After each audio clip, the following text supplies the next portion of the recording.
worth of social media engagement content. Okay? So make sure you have a pad and paper to write with, something to write with on the back, because we're going to do an exercise. So just no warning.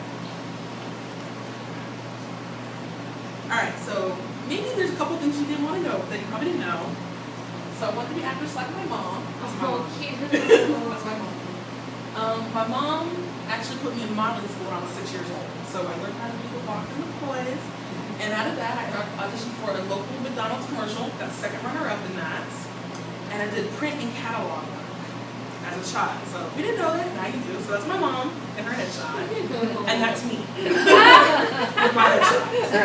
Does not look as good as Oh mom. my gosh. So that's me when I was younger, when I was being an actress. That is so cute. Okay, who am I? So I'm Krista Robinson. I'm a social media ambassador and mentor. I'm actually graphic design, web design certified, I'm mobile marketing certified, and search engine marketing certified. So what this means is I look at things really differently when it comes to social media. Not just, okay, making sure you're posting, or making sure you're doing this. I'm looking at your logo, making sure it's rectangular, because all social media profiles are rectangular. I'm looking at the content you're putting, making sure you're putting keywords in, so it actually gets, hit on Google. And then making sure that you're taking advantage of the mobile features, not just the desktop features on social media, because there are features you need to have that are not available on the desktop, that are available on mobile. Alright, my experience includes working with the House of Blues. I was actually a talent intern there. X Games Los Angeles, which I was an industry guest liaison. Long Beach Aftershock is a women's professional football team. So I did PR work for a women's professional football team. Radio Disney, a lot of people don't know ABC, Disney, ESPN are all really the same company. So you work for one, you really work for all of them. So when I worked for Radio Disney, obviously it makes sense I worked for ESPN, X Games Los Angeles, but I also worked for ESPN Radio as well, and KBC, the radio station in Los Angeles. My mother recognized my talent after being an actress, decided to actually make her own casting company, which currently right now is turned into a management company. So at 21, she actually made me the CFO of her casting company, which was really a lot of fun. And now I'll be doing social media management for her management company, which will be fun. I also took that talent and became a sports agent. I love sports, so I took that a little bit further and decided to be a sports agent, specifically marketing Division III football players overseas in Europe and in Canada. But all that great experience did not help when I wanted to start my business in 2010. Even though I had a lot of marketing experience, I worked for a lot of different companies, when it came to doing my own company, it was really, really rough. So what I did was, basically what I started was doing social media to get clients. That's what I started doing. And in that, I realized that I really hit something that was really great for my business, and I started teaching other business owners how to do it. And I actually came up with a 5-step system that worked really, really great unknowingly. And within using that 5-step system, I actually was able to attract $1 million worth of business in the first 3 months of social media. Yeah. Yes. So what can good content do for you? So that's me winning the 2013 Outstanding Network Award that Social Wahinas gives out. I won this award doing business in Hawaii in 11 months, less than 1 year. And that shocked a lot of people that here's this person I don't even know, and here she's getting the Outstanding Network Award. Well, how do you do that? It's called great social media content. All my nominations came from North Carolina, Los Angeles, Philadelphia, and Arizona. None of them came from here in Hawaii. So that's one thing they didn't say was, you have to have Hawaii nominations. They didn't say that. They just said have someone nominate you. They never said they had to be in Hawaii. So 75% of my votes and nominations actually came from Los Angeles and outside of Hawaii. And of course, I beat up some of Hawaii's best Wahina networkers. Actually, I received over 50 nominations for this award, and the next runner-up only received 25. Wow. Remember, not in Hawaii. None. So that is something that, an example of what good social media content can do for you. But one of the good things is it can increase the visibility of your business, your product or service. It can create a loyal community of potential customers. There's nothing better than when you put out good content that people are attracted to it and they just want to come back hearing more and more. Obviously, new and repeat sales. one of the things I found that great social media content can do for you is if they're already attracted, I've already purchased, and you actually do your social media content correctly, it can put out repeat customers and service as well. And extend the reach of your marketing activities. You don't have to be an internet marketer to reap all those great benefits. If you're having a speaking engagement such as this one, or if you're doing an event, or you have a trade show, social media can extend that reach. And we'll talk about some of those things. So if you've been having scary contests in your computer screen, you're in the right place. If you want more confidence using social media, this is it, because most people get stuck on the content part.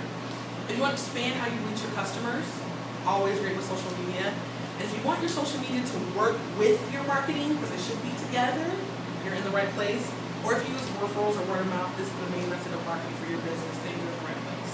And we'll talk about how you can do all those things. So what we're going to cover in this presentation, I'm going to give you a very simple strategy on how to create social media content. We're going to talk about how to integrate your content with the marketing that you already have. We're going to talk about content techniques that engage and how to take your social media marketing further. So I'm going to teach you as much as I can in this probably hour and show you how you can take it further. So when I'm finished, you can ask any questions that you may have. So we're going to actually start with creating content. How do you do that? And that's probably most of you look like when it comes to creating content. You look like that. So first things you need to consider is, do you have a blog? If you have a blog, I'm going to teach you a secondary strategy for that if you have a blog. If you don't, that's fine. Another thing you need to consider is, what are your marketing activities for the next 3 months? Is there an event that you need to promote? Is there a product you're trying to launch? Is there a group that you're, an association or a group that you belong to and they're getting ready to have an event?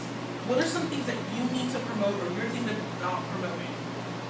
And then think about the last time you communicated with your clients. When was the last time you had, it doesn't have to be one-to-one, or maybe you do email marketing. When was the last time you communicated? This comes in handy because probably the last time you communicated with them, they have no clue about your new products or services yet, or something new that you offer. And then also think about, how do you read the latest news in your industry? These are really, really easy pieces of content that you can integrate right away. Especially if you use an app like Flipboard or Pulse. Those are really, really great apps you can use on the fly, looking at the industry news in the morning while you're looking at it, and sharing it on your social media channels. And then, how comfortable are you with video and photos? The reason that's something to consider is that photos and videos are the biggest engaging tools on social media right now. And if you're not comfortable with them, I highly recommend you get comfortable with them. You don't always have to be the person in the video or in the photo. You can be taking, pictures or screen capture with your computer. So you don't have to be the one in the photo or video, but you do need to be comfortable with that. And with the technical skills that come with that. Alright, so we're going to do an exercise. So this is the exercise that you are going to do. I'm going to give you guys the next 3 to 5 minutes to answer this question. What is the question that your customers and clients always ask you that you have to explain over and over? So I want you to think about that. And when you come up with that question, which I'll give you a couple minutes to do, let me give you 2 minutes to come up with that question. Just one. You don't have to put 3, just one. One question.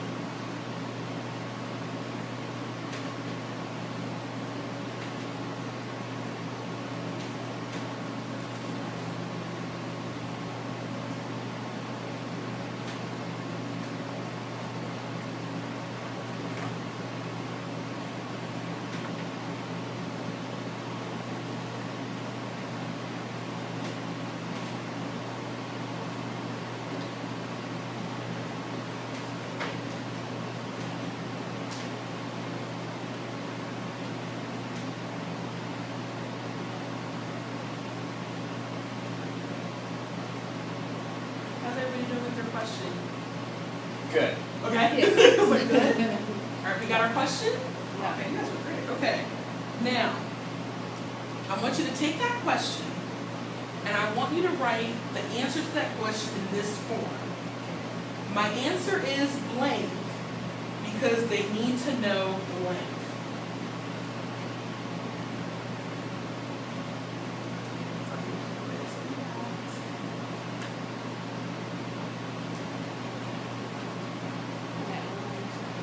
Oh, your answer is whatever blank it is, and then because why is that the answer that you're given? Because they need to know blank. So is this kind of keying into some keywords, you know? My tongue is sorry. Don't worry.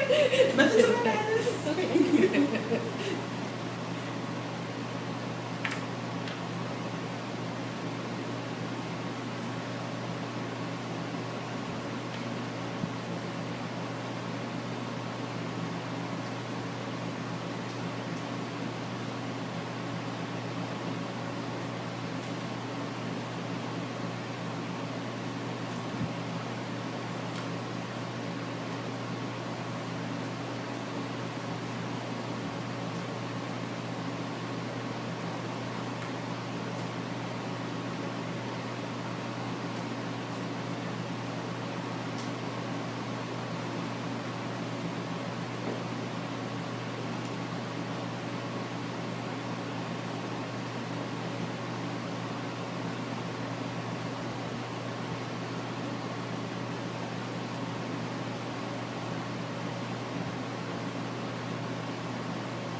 Is the second part of the question because I need to know? Because they need to know blank.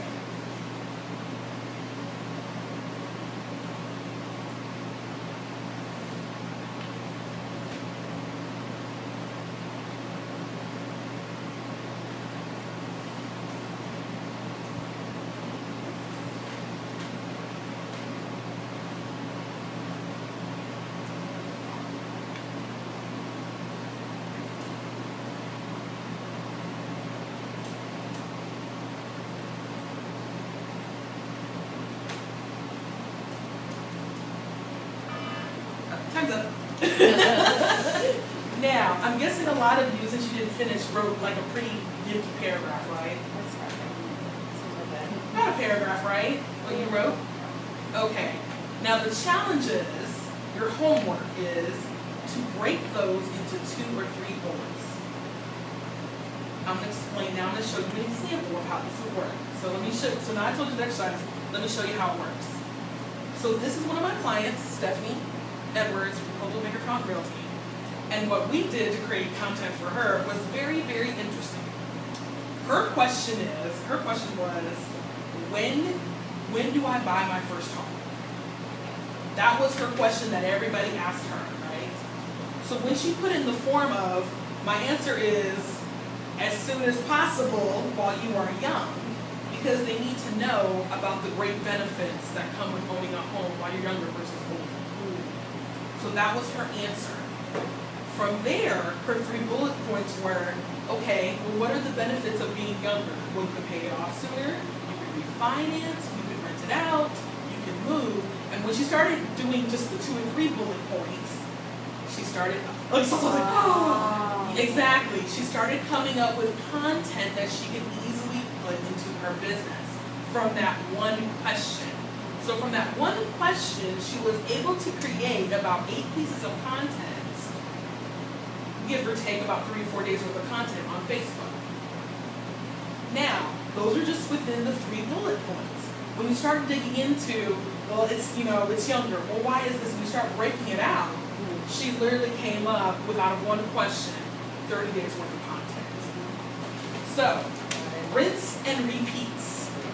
You probably only need to come up with 3 to 5 questions and literally put it in that form of, my answer is blank, because they need to know blank. So if you do about 5 of those questions and put them in that form, you should be able to come up with 30 pieces of content. Isn't that great? It's like magic. Woo! It's like magic. Alright. So if you have a blog, some of you may, I'm going to show you how you can break down one blog post and break it into 30 days. So if you can see right here, you'll see that I have different little blue squares on here. I'm not going to read them all to you, but I'll just kind of give you an idea of how this works. So the original blog post was called 3 More LinkedIn Secrets You Should Know, which, by the way, this was really cool how I got this. Let's hold on. So the first paragraph says, Fear not and don't fret. LinkedIn has some great tricks up their sleeves for you and your business. I really could take just that part and break into a whole new blog post of great tricks that LinkedIn has up their sleeves for you and your business, and explain about those tips and tricks that LinkedIn has that's coming up. So that's one blog post I can make. The trick is knowing that what they are and how they can work for you. Obviously, that would still be for the same blog post. So just in case you didn't get the chance to be in Hawaii and attend my LinkedIn workshop, here are 3 great secrets you should know about LinkedIn. So between just that paragraph, I can talk about great things that are coming up for LinkedIn that can help you with your business.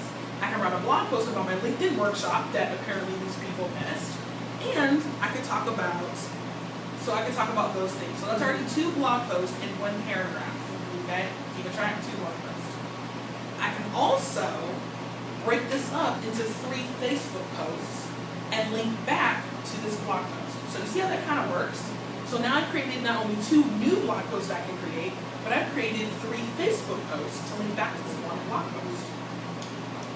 Now you see on the bottom left, it's a picture, and I say, add media to your profile. This picture I can use for content as well. I can use that on Pinterest, I can use that on Facebook, I can use it on LinkedIn, and use that as a photo to link back to this blog post. So now I have 3 pieces of social media content I can use. Now if you put number 1, and we're just getting to the first secret. So number 1, the first secret says, add more video to your profile. Once upon a time, if you wanted to add a video to your LinkedIn profile, you'd have a third-party application. I can put now why that was important and why you don't do that now. So that's 1 other blog post. So now I'm up to 3 blog posts. Now you can add a video to your LinkedIn profile with the assistance of YouTube. That's another blog post that I can write about how to add YouTube to your LinkedIn profile. You can add a video using other applications, but I found that YouTube works the best so far. I can write another blog post about why you use YouTube for your LinkedIn versus other ones. So out of that 1 tip, I just created 3 more blog posts, and out of that, I just created 3 new pieces of content. So now we're up to, I don't even know how many blog posts, at least 8. But now we're up to about 6 Facebook posts. So you see literally how I broke, and like I said, that's just the first secret and the intro paragraph. Okay? Now if I got more into it, you can see that I can literally use another graphic for another social media piece of content, flip back to the blog post. And then my favorite one is this one. If you have the free LinkedIn account, which most of us do, you can only see the last 5 people who have viewed your profile. So I can put another blog post about why free versus paid LinkedIn. Why does that need to be enough? If you're connected to them, you can see their name, photo, click on their profile. Okay, great. If you're not connected with them, LinkedIn will let you know who it could have been. But since you're not connected with them, the photo is grayed out and you don't know who it is. So I could literally explain that ninja tactic, well, because you didn't read the whole blog post, but I can explain that ninja tactic in 3 different ways. Why is it grayed out and what you need to do to make sure you can see the non-grayed out part. If you're connected to them, why is that important? So I can literally break this out into 3 different blog posts. So that's 1 blog post that can create about 10 or 12 different ones that can actually break into about 24 to 36 different social media posts. And the great thing is they can all link back to this one if I wanted it to, if I want to break out just social media. But if I wanted to write another blog post, how can I write, 18 just from this one and break those other parts down and retweet it back to those 18 blog posts from just this one. So if you have a blog, it really makes things a lot easier. Right. But you don't have to. I just showed you a simple strategy how you can do it just with asking questions. The good thing about the exercise that we just did is you can still take those same social media posts and breaking them down and put them into blog posts if you want to, or put them into articles. So you can still use, just because you're using it for social media doesn't mean you can use it for other online marketing tactics. You can still use them. Yes? How often should somebody be blogging? I don't cover that. Okay. That's a good question. How often should someone be blogging? You know what? It really depends. When you first start out, they say at least 3 times a week. When you get an established audience, I know a lot of people just maybe do 1 or 2. But starting out, I would say probably 3 times a week for starting out. But for a lot of people, that's hard to maintain, so they go into the articles and write them whenever they feel like it. Because with articles, you get the same good SEO boost, just not as often as you do with blog. But you get to have some of the same benefits without the commitment. All right. Anybody want to volunteer talk about the content they wrote? It's like, anybody? Go ahead. Yes, Lisa. all Go right. ahead. Lisa. You first. You first. I mean, I didn't write that much. People always ask me, how much is the process going to cost? Because there's a bunch of different ways they can go about doing what they need to do when they call me. So, and what I do is I give them their various options. They can do it on their own, and they can do it almost for free. Or on the other end, they can do a full-blown flight and spend well over $100,000. Yeah. Or if they choose me, it's going to be more in the middle. But what I provide is value. The dollar that they spend on my services, they get much more tremendous value than $1 or 10 times over. Right, and get out a result that the whole family. So, Many different ways in that, just with that yeah, one question. So, and it's important for them to know because the cost will obviously impact their family's budgets. Just what the family values as well. So it's hard for the piece to sing. To state it in a way, in a manner that it's just nice and cohesive. It's okay, it's just to get the thoughts going. Oh, okay. Get the thoughts going. Because when you say they need to know, it gets to the root of the issue of why they need to know that question. And that breaks it into different ways of what they need to know besides that one. And that's why I told you, when you take the because they need to know X, break it into 3 bullet points, and you're probably going to do more than 3. That's why I say 3. Because you're going to break it into more than that, and then when you start writing it out, you'll see different pieces that you can use for content. Great. Anybody else want to share? So I wrote about I was like, which business do I do this on? Okay. So I did about the Hive. So the first question, people always ask, what is co-working? Okay. Right? A lot of people don't get it or don't understand. So my answer is, co-working is a way for entrepreneurs to increase productivity, live happier lives, and build successful and sustainable businesses. And then because they need to know the benefits of co-work. Awesome. So then I broke it down into the different blogs that I could do or whatever, and it's increase productivity, live happier, build successful businesses, sustainable businesses, so I can write like bits about all of that because there's like studies that back that stuff up too. So that's what I did. Infographics. Infographics. Yes. I can do that. Graphics, you can do that. You can do case studies, Yes. Case studies, client testimonials, videos. which is what we're See, so that's awesome. yeah. Can you want to share? Mine was actually pretty much the same thing. My question was, so what is this place?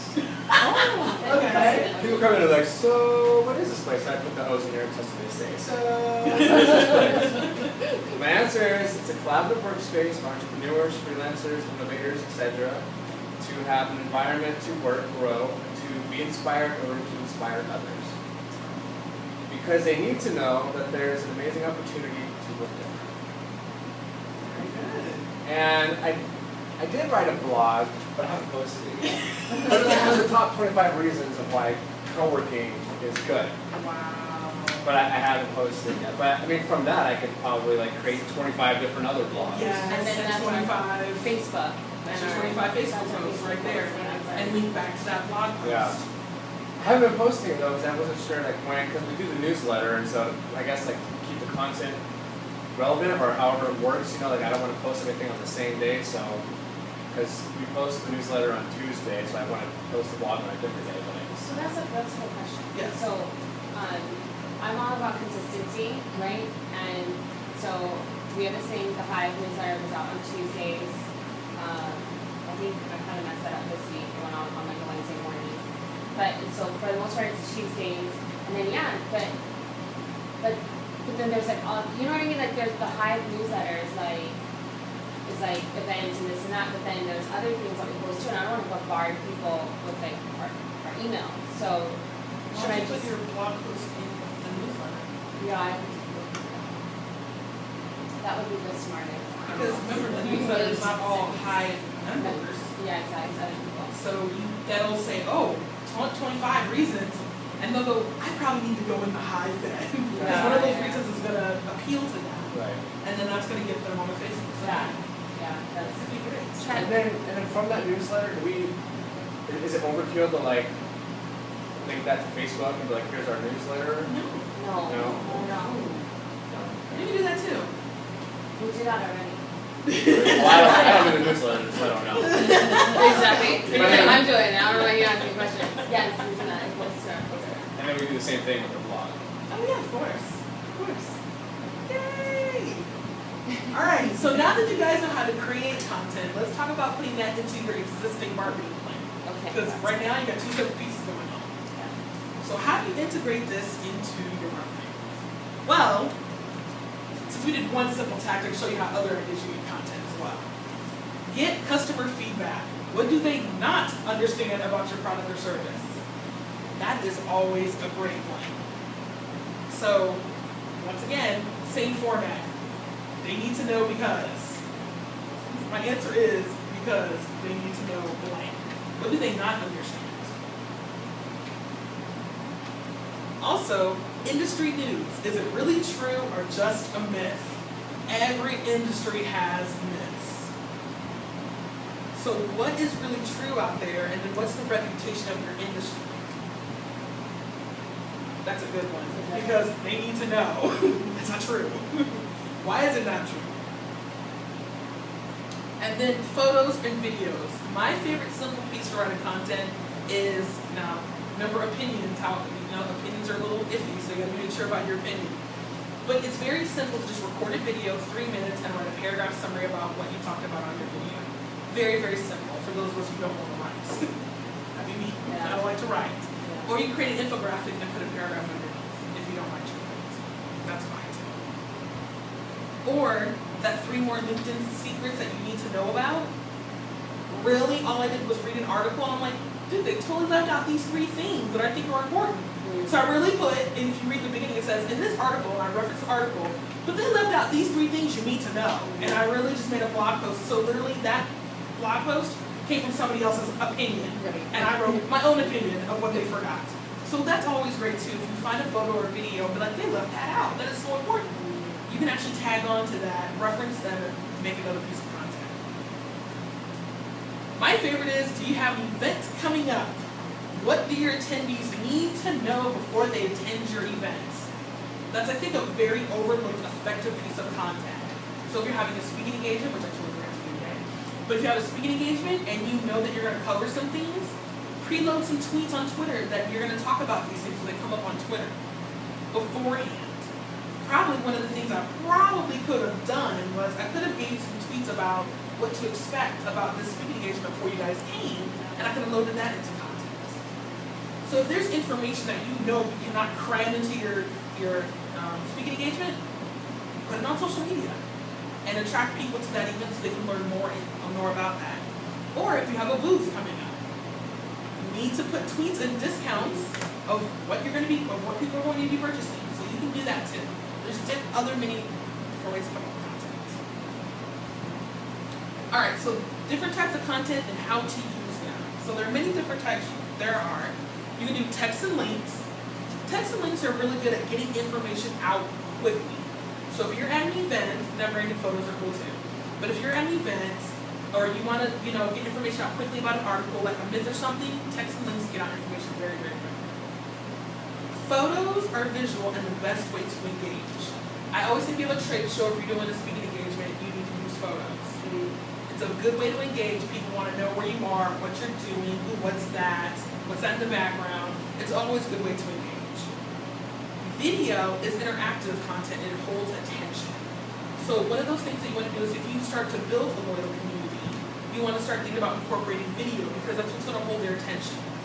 It also gives a connection because you have people joining your community on Facebook and liking and following you all the time. It's always great to have videos so they make a connection with you. So they don't just read your stuff. They don't just see you in photo, but at least with video, they feel like there's a conversation.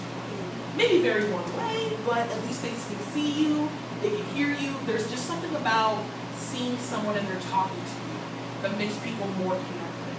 So when you start to build your community with this engaging content, you definitely want to start putting video, integrating video. Now obviously you want to do a different variety of all of these three depending on what your purpose is. But you also want to think about what your customers and audience respond to the most. Mine love to see me and love to see videos. So I'm always recording everything. But I know I need to put text and links and stuff to go back to my blog posts because you guys got to read my blog posts and be educated. So think about what they love to do, and of course that is probably going to make up the majority of at least half or 60% of your content. And then the rest will fall into place accordingly. One of the things you have to do is you always have a call to action. You got to tell people what you want. If you don't tell people what you want, it doesn't work. So one of the examples I give is, let's say you have a jewelry store and you're doing an 80% off sale of your jewelry. And you say, hey everyone, I'm doing 80% off my seashell collection. And that's great. And when you put a picture, that's great. You need to tell me if I need to share the photo. Should I click on like the photo to look at the seashell collection? Should I comment and say great? Should I like it? Like, I have no idea. But if you would have said, hey, I'm having 80% off my seashell collection, click here to view the collection and items on sale, then you're telling me, I should probably click on the items and see what's on sale. One call to action per social media content. Do not put more than 2. So if you tell me,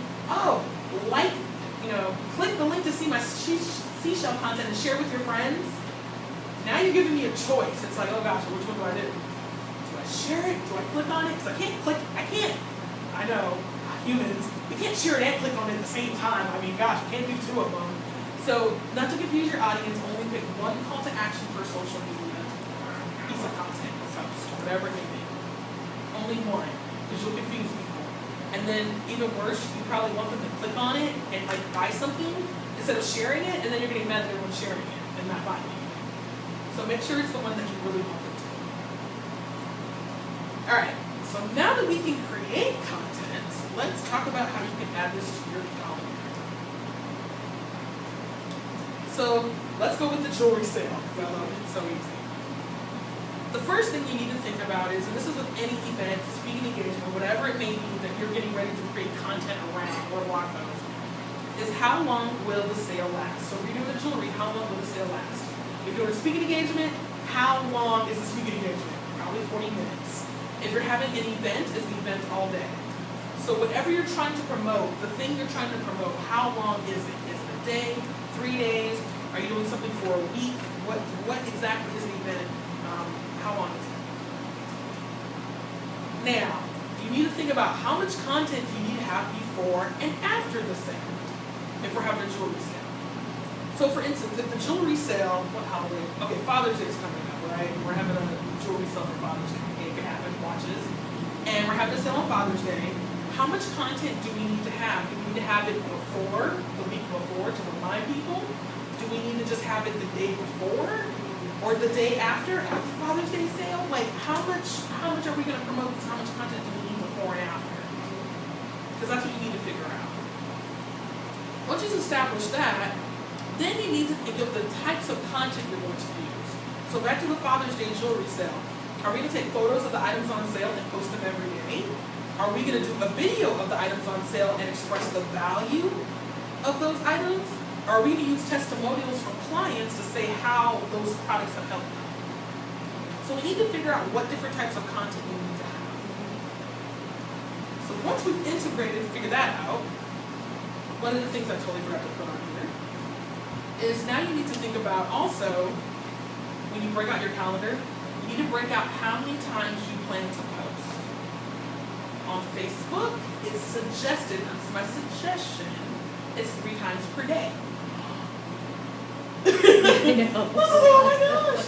It's a full-time job. I know. How do you get it work done? I said suggested. I didn't say it had to. I said suggested. Suggested. Okay. LinkedIn is at least 1 to 2. You should be doing 2, like one suggested once per day, and then Twitter's about 4. And I'll actually go into that a little bit more in the presentation. So when you're busting out your content, you need to think about that. Is, oh my gosh, how much do I need to plan? So back to the jewelry sale on Father's Day. If If we're doing the week before, which is 7 days, and we're doing the day after, that's 8, right? That's 8 days. If we're posting on Facebook twice a day, that's 16 Facebook posts. See how that works? But if you do a photo and you have your whole store on sale, that's a little different. I'm sure you can find 16 pieces of stuff on sale and post them, 16, and post them about photos. Or post a photo with a link to it and go back to it. Okay?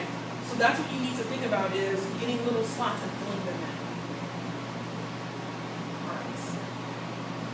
So let's talk about some techniques. So now that you've had an idea of what you need to create, how it goes with your marketing calendar, let's talk about how you can engage those people. Because right now you have content that's great, but we need to make sure you engage those people. It is all in the timing. You should know when your audience is on social media. How do you figure that out? Okay, I'm going to tell you the paid way, I'm going to tell you the free way. The free way is scroll down your thing and see the times you post and see the posts that have the most activity. Not to do a whole month, just take a week, look through a week and see which best times are there.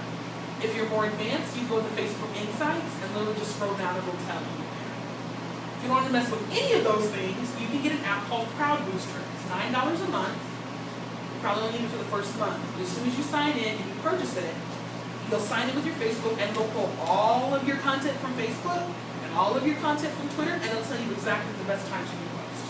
It'll do it for you. It's really, really cool. But you need to know when the best times your audience is on social media. You need to know your audience's habits when they're on social media. What do they do? We all know, and I'm going to tell you 90% of what your fans do. They log in, they spend all this time on the news feed like this, they go, oh, that's cool. Click, go to yours, read the thing, do their action, and leave. That is really what their habit is. Okay? 96% of Facebook fans do not go back to your Facebook page once they've done an active engagement. That's why you have to post like 3 times a day. But you have to know their habits. And also knowing their habit is, do they like videos, do they click on the links, things like that. So you can figure out what the most popular is, but you know what the habit is. See, suggested posting. You see this? Suggested. Alright, so just to recap on that, Facebook 3 times a day, LinkedIn at least 1 time per day, and Twitter 4 times per day. That's suggested. Let's see what recommended suggested. To give you an idea, for hair design for our Facebook, the best times are 9 a.m., 3 p.m., and 12 a.m. Hawaii time. I need to put that in Eastern time because we're national. So obviously, 9 a.m. Hawaii time is like 3 p.m. Eastern time, which is 6 a.m. Eastern time, which is 9 p.m. So 9 a.m. in the morning when they get off. 3 p.m. in the afternoon, obviously 3 p.m. is when the kids get to school, obviously 9 p.m. when they're done at night, or off their second job. And that's from Crowd Booster. I didn't make that up, Crowd Booster told me that. That goes the best times for me to post. Every person's going to be different on what time they need to post.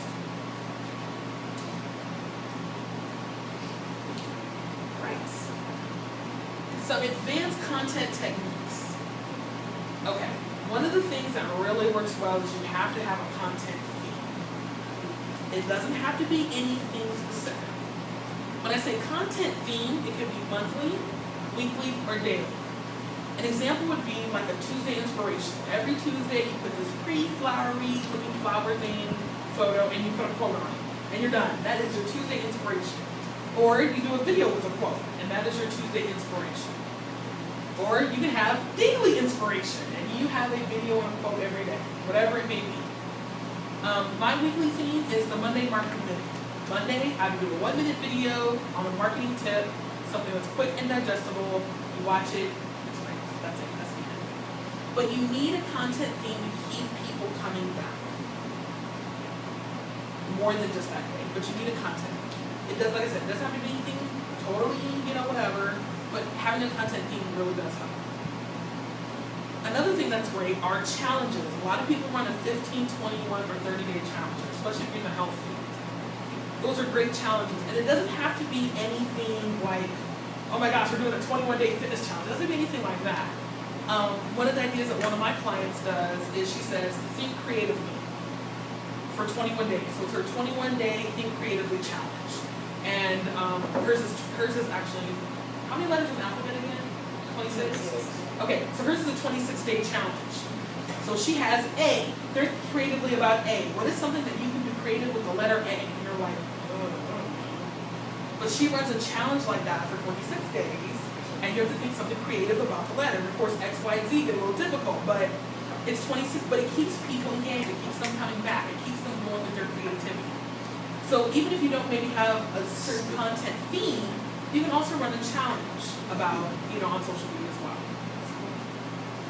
Another thing to think about is how do you deliver your content? I kind of talked about a little about it, but I want to go deep dive into it now. Is how do you plan to deliver your content? Do you plan to write blog posts? Do you plan to write articles? Are you thinking about doing a podcast?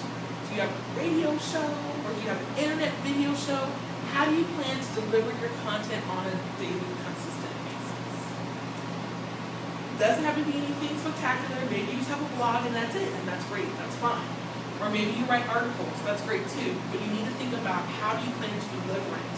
And that goes back to what does your audience prefer? Do they need to hear your voice and that's it? Do you need to put audios? Do they need to see you and need to make videos? Or are they just happy going and reading through educational and finding little screenshots on how to do something? Whatever it may be, you need to think about how you're going to deliver that. And then contests. I love contests. Contests are great. So you don't have to have them all the time, every once in a while, but contests could be something very simple as, they could be just a week thing. I would say if you're doing a contest, at least make it about 2 weeks. You don't want anything shorter than that. You don't want anything longer than 30 days either, because then people just get tired.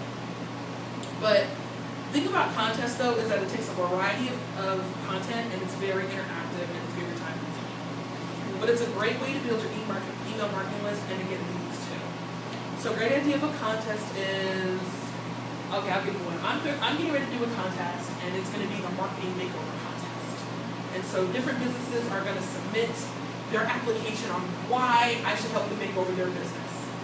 And it's going to be we're going to be promoting it for 30 days, but the actual contest itself is going to be 3 days. So people have about maybe 30 days to apply. The actual looking at the application will be a 3-day process. And then we'll pick someone. But the thing is, there's going to be obviously lots of content, because we're talking about how to make over your content, your marketing, things like that. It's going to be very interactive. Because we're like, pick me. It's like, okay, well, we got this person or this person, But then obviously we're building our email marketing list, because people have to submit, an application, and obviously leads. Because if they're interested in marketing makeover, guess what? They're interested in changing their business, and I can contact those people for leads later on. And say, well, thanks for applying. Here's a package just for you for applying for this, if they don't win. So contests are great, and it's something to really, really think about, but make sure you plan it out accordingly, because you'll need content before, after, and Alright, so taking all of this content and putting it all together, this is my best client, Veronica. She runs jewelry. So she does jewelry. She does hand-rolled clay beads, that's what she does. And just to give you an idea of how all of this content works together is, she started out just with Facebook, okay? Facebook and Twitter. That's all she started out with.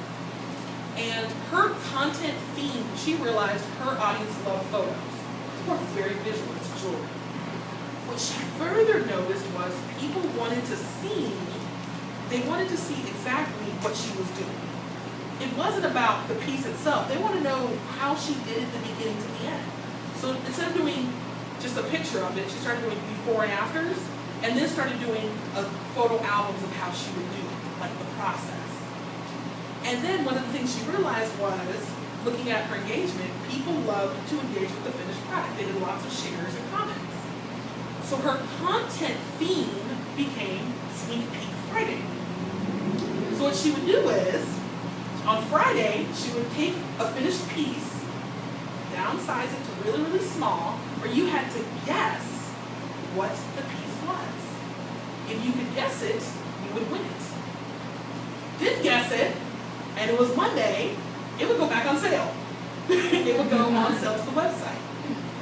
90% of the time, that piece would be purchased or someone would want a similar color or similar piece of that nature. Just with that weekly content theme of just taking a picture, smashing writing it down, and also obviously making a contest out of it. Yeah. If you can guess what it is, you win it. It's yours. The first one to guess it. And if you don't guess it, I'm thinking on the website, you can buy it. Get it for free or buy it, one of the two.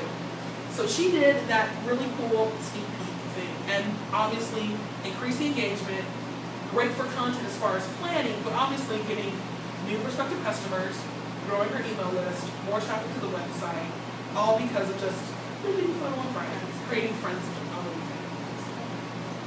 So that's Veronica. So I'm going to show you how you can take your social media further than just like Veronica, like she did. So I told you guys about my 5-step system and how that works. So the first thing you need to do is you need to stake your place in the social media landscape. So when I go through this with clients, we develop a client profile for your business. So we actually go through and say, okay, here are the clients that you have in your business. What social media platforms are more appropriate for those? And then we choose the right social media platform. Then we also talk about where to concentrate your efforts, because a lot of people think, oh, you want Facebook, LinkedIn, Google+, and they'll pick 5 platforms, and that's great. But which ones are more of a priority over others? Because some of them you want to spend more time on and more on the advanced features of those platforms, and some of them you really don't need to, because that's not where you get the leads. You just want visibility. So I show you how to do that, where to concentrate your efforts. Then we talk about techniques. So every social media platform has secret ninja advanced techniques that you can use to take advantage of. So the first thing though you need to do is optimize the presence to make sure you're taking advantage of those techniques. Then we talk about the features you need to take advantage of. And then obviously how to grow the social media presence, because it's great that you have it and it's optimized, but you need to grow it. And obviously list building and engagement techniques. Because the thing about social media a lot of people don't understand is that fans and followers do not equal customers. Just because someone likes your page or someone follows you on Twitter or connects with you on LinkedIn, they're not customers. So we talk about how to get those people attracted, but then how to move them into the client account. And then of course, you guys just did this step, the easy content creation. One of the things that I just gave you a piece of, but we actually go into the content inventory. Because a lot of people have content stored up, but they just don't view it as content. So we actually go through and have a content inventory. We talk about how to break it into social media content. We actually help you come up with your own content theme, and then obviously how to integrate that with your current brand. The 4th step is applications, because I just threw out a lot, and you're like, how do I do this in my normal day? Not a problem, because it's a lot of stuff. So I talk about what applications save you time, and I give you my secret list. People love the secret list. It's actually a list of applications that not only do I use for my business, but applications that my clients use as well, that I use for them. We also talk about the rules of automation. There are some things you need to automate, and there's some things you just don't automate. And you can. So we actually go into details about what you need to automate and what you can. And then obviously 2 of my favorite tools that are on my secret list are Hootsuite and Canva. And we actually go into training about Hootsuite and Canva, which is awesome. The very last step is I want to make sure and ensure that you have success beyond 30 days. So we're actually going to create a social media roadmap. So we create a roadmap for you. We help you clearly define your results and your goals for your social media. Really, really important that you know what those are and making sure that it aligns with your business and the business goals that you have. Even though I showed you 30 days here, I help you in the 5th step to do a long-term marketing calendar for your social media. So beyond 30 days, what it's like and how to go through that. And then my favorite part is how to divide the time for your social media tasks. How to make sure that it integrates within your already existing day. So making sure that you don't take up too much time than what you already have. Right, so that is my 5-step system.